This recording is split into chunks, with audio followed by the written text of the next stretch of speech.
Hello there, boring Bethany here. It's been 2 years since my man, our daughter, and myself gave up our so-called normal life in Ontario, Canada, for a life we always chatted about during morning coffee, fast-tracking our retirement plans, chasing our dreams, risking our future. In the race against old age, we purchased 7 unseen off-grid acres in the wilderness of Cape Breton Island in Nova Scotia. We downsized everything we own, loaded up a trailer, our pets, an ATV, and hauled ourselves 2,100 kilometers east to our new land. We knew for sure that our life was about to drastically change, but what we didn't know was that we were relocating to the most gorgeous land we'd ever seen. We took a chance and it's been worth it. Join me as we navigate our new RV lifestyle, our new climate, new landscape, new wildlife, building the world we dreamed of from the ground up. Thanks for visiting, and join my community if you would enjoy the content of a 40-something gal running away into the woods with her family. So year 3 begins on our land of dreams, and of course you can't imagine the flood of nostalgia I feel coming into this new season. We arrived here to our land of dreams in April 2023, so this month will forever hold a special grip on my memory bank. This week, Mother Nature was truly in a mood. I don't think the weather around here will ever get old. I am still so amazed how drastically different one day is from the next. I love it so much. I'm such a weather geek, and I'm fascinated by the earth and the sky, and all things space, really. And lately, I've been binge watching Brian Cox interviews. He is an absolute genius, in my opinion. He has such a kind way about him, and when he speaks, it's in a way that I understand. I recommend checking out his work if you haven't already. He's truly remarkable. I have also been working like a dog this week. Get it? Dog? Sorry, I am so tired. I booked myself another long week, meaning I also work Saturday this week. 'Tis the season for spring grooming rush, and I am here for it. I'm always finished work, actually, by no later than 2 p.m., and I guess that's the bonus of being my own boss. I get to schedule my work how I want. I'm an early riser, so I like to just get going early so I can be done early. It leaves me time in my day to work on chores and cook a nice meal for my family and enjoy that meal with my family, take my hikes, jump in my kayak, have a campfire, stroll the beach, all that good stuff. I don't think I could ever go back working for someone else, actually, now that I have this self-employed lifestyle. I mean, I would if I had to, if circumstances called for it and I had to survive, I could work for someone else. But given the choice at this stage of the game of life, I can no longer stomach anyone's thumb on me. I just can no longer appreciate someone managing me or telling me how to spend my time. I wasn't always like that, though. I was always like a very easy person to employ during my early days. I was an extreme go-getter type, like an aim-to-please perfectionist of sorts. I gave up every hour of my life during my funeral director era, and I was like proudly sleeping with my pager, putting my work first, missing out on holidays and dinners and social outings. And I mean, I secretly loved the excuse, I'm sorry I can't because I'm on call. And honestly, I didn't really want to be anywhere else but the funeral home. I loved my work. I loved the people I worked with. I didn't get social FOMO. I had work FOMO. I did not want to miss a thing. So maybe now is a good time to spend, about the next 6 minutes or so listening to chapter 3 of my Undertaker's Diaries, where it actually began for me in the industry 25 years ago. It's the 90s during this time. Flip phones and car phones had just become a thing. I had just turned 17. I was in grade 11. And chapter 1 and 2, you listened about my class tour of the local ABC funeral home for my OAC sociology class. And now I find myself preparing for my little ride along that I agreed to do with Mr. Morbid Man. Chapter 3 begins now. So I got home after school that day around the same time my mom got home from work, and it was like she already knew I had something to tell her. It must have been written all over my face or something. "What's going on?" she said. "Mom, I'm going to tell you something really weird, but first I need to know, are you willing to drive me to ABC Funeral Home this Saturday at 8 a.m.? Yes, she said, that is weird, and yes, I can drive you. But exactly why do you need to be at ABC Funeral Home on Saturday? Well, I asked the man that gave us the tour what it was like to work there, and he asked if I wanted to see for myself. Bethany, are you sure he was serious? She said, yes, Mom, he was so serious. The tour was really cool, Mom. Like, he took me into the embalming room and he told me all sorts of things. I'm just so curious about it now. It's hard to explain, but I feel like I really want to know what happens in that room. Well, okay, if this is something you really want to do, I can give you a ride. Okay, so I have another question, Mom. Do you have a white blouse I can wear with my black skirt? And can you run me out to Shoppers for some nylons? She said, I have both. I was just so consumed by this all of a sudden. And in the blink of an eye, there it was, the night before funeral home day. But obviously I could not sleep. My mind was racing. I was very nervous, very oblivious, extremely naive. I didn't know at the time, but the next day would change the way I viewed the world forever. And I'm not being dramatic. When Mom pulled into the funeral home parking lot to drop me off, I was as white as a sheet, she said. You can tell me if you need me to pick you up, okay? Anytime. You'll be fine. What if I puke, Mom? She laughed. Bethany, you've puked only one time in your life. You will be okay. But if you're not okay, you can come home. It's as easy as that. I took a deep breath and I left the car. And as I walked towards the front door, I took one last look at my mom driving away, and I walked into ABC Funeral Home. I was greeted with the same smell, flowers, coffee, and cologne. And while I was expecting Mr. Morbid Man to meet me there, it was actually quite the opposite. A tall, thin, friendly-faced man in a light-colored suit met me at the door by saying, "Hey there, are you Bethany?" And I said, "Yes, I am. I've never done anything like this, and I'm not sure at all what to expect." He said, "Oh, don't worry, young lady. Can I show you where to put your bag and your jacket? We will put your things down, and then we will have something very important to do," he said. My heart raced. As I hung up my jacket, he continued, "This is probably the most crucial element of our day, and it involves very serious attention. This is something that cannot be missed. It's the very first thing we do when we arrive in the morning. Are you listening carefully?" His expression was serious, and he was not fooling around. He drew very close to me, as if he was going to tell me a deep, deep, dark secret. He looked around the room, then back to me and said, "We make coffee." He smirked. "Come on," he said, "let's go have a chat."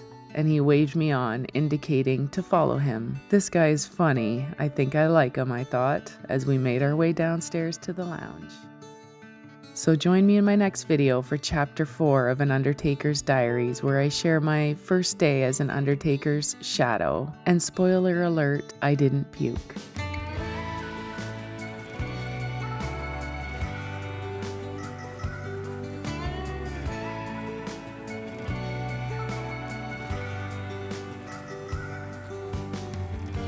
Welcome to my garden, everyone. Isn't she beautiful? So far, the only life in here is garlic, which I planted last fall. It is such a relief to know that we have the start of what will hopefully be a lifetime of food. Garlic is one of our favorites, and I will save some of these bulbs to repeat the cycle next year. We had a lot of rain. Like a lot of rain. And as I walked the property and the garden, I see that our efforts with ditches and water flow redirect has paid off greatly. We had to dig some trenches around the dog shop area and parking lot area, and also around the water room as well. And so far, everything drains perfectly off our land. And the rock wall that we made around the garden seems to work well too. I had all plans to get my peas in the ground this week and work on some indoor sowing, but I have to admit I was not in the mood. We had snow, ice, flurries, then a complete washout rain followed by a deep freeze, and, really cold north winds. Ugh. So I used all my energy I had just to work, go through the daily motions, and of course do my daily hikes. Plus, I started an office organizing project, which was a long time coming, let me tell ya. And it's nearly 90% complete. It's a relief, too, to have that behind me. Manfriend did a few things in the shop this week. He added some shelving, we cleaned, and changed the furniture around a bit. My next video will focus on all things garden and landscaping. I will take you along as I begin sowing seeds indoors and my method for sowing peas outside. I will update you on the shop and show you the changes we made at that time. In the meantime, do I ever have to show you something cool? Remember wave number 1 and 2 of Sanctuary Rapids?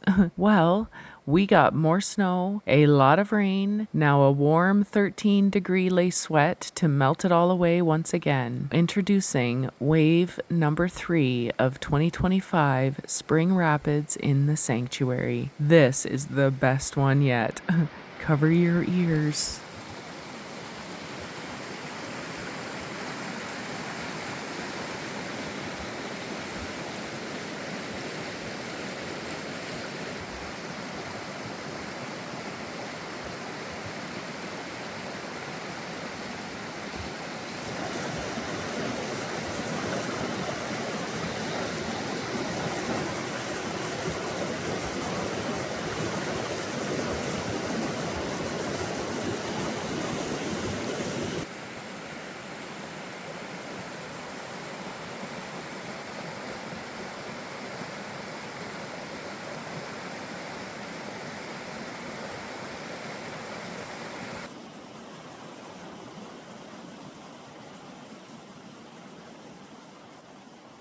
So I have to tell you a had to be there hilarious moment that happened. And of all the times that I didn't have my camera, it was this time. Manfriend and I were down here earlier to scope out these rapids, and we were surprised actually to see that the bridge beams were even pushed over by the force of the water. Like, it was so incredible. The second beam is actually under the water here, by the way. While we were down here, I said to Mooch, "Oh, I really want to get to the other side, but there's nowhere to cross." And he says in his most cocky man voice, "Just walk through it," as he proceeded to take a step in and confidently going to just cruise right through right about here when the water rushed under his feet, filled his boots, and flipped him out directly under the water.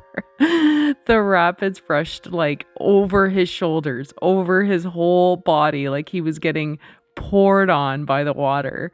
And I laughed for like an hour. Like, I couldn't even breathe. At one point, I was like gasping for air. I was laughing so hard, and I said to him, like, "You didn't even say a word." I was like, ooh, are you okay?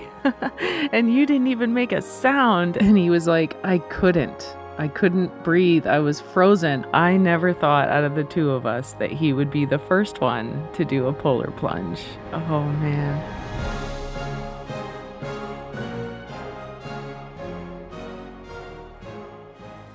I'm down at the sanctuary. It's freezing cold again. Oh, when will this cold end? Anyway, I wanted to check on things down here because our little bridge that we made kind of did a washout. We didn't know where the second beam was, and I found it. I came down, it's here, but it was buried under the water. And you wouldn't believe the pressure of this water redirected all the rocks and stone, and it totally changed how the Sanctuary River looks. So check it out.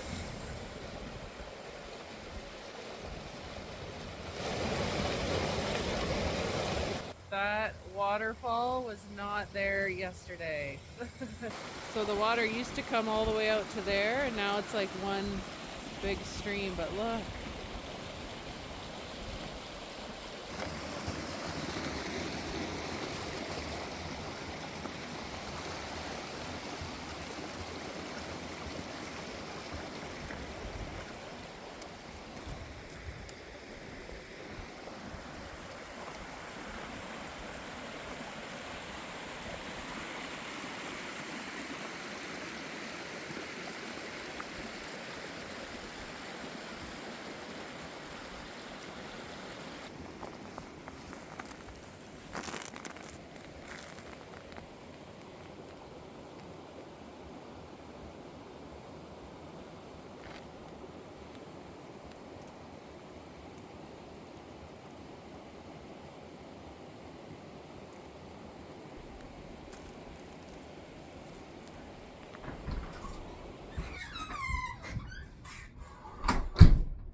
Absolutely freezing outside this morning. I want warm spring back.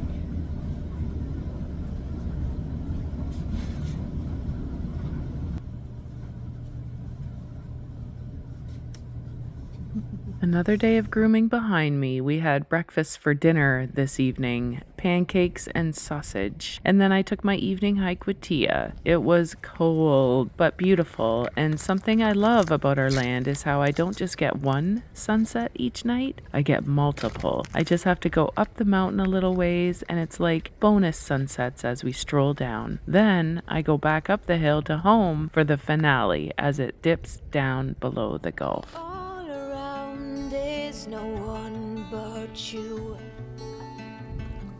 He hold my heart. Stranger sound gets around us two. In between our sparks, you come and go like a monsoon rain. You had a show like a lightning bolt. You have it all. I go red when you're sitting nearby. I'm like a young child. Oh, it's silly how time just flies when we play and you hide.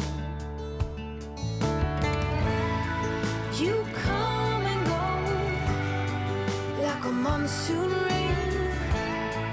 You had a show like a lightning bolt. You have it all. And there's no one but you, no one. There's no one but you, no one.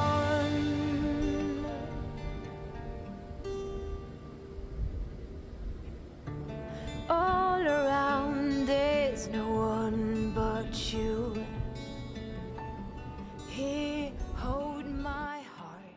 Thank you so much for watching today's video. I thought I'd take you on one last stroll as I close out for today, just so you can see our road after all that rain. And the rivers, my goodness, just incredible. I'll see you all next week. Ciao for now.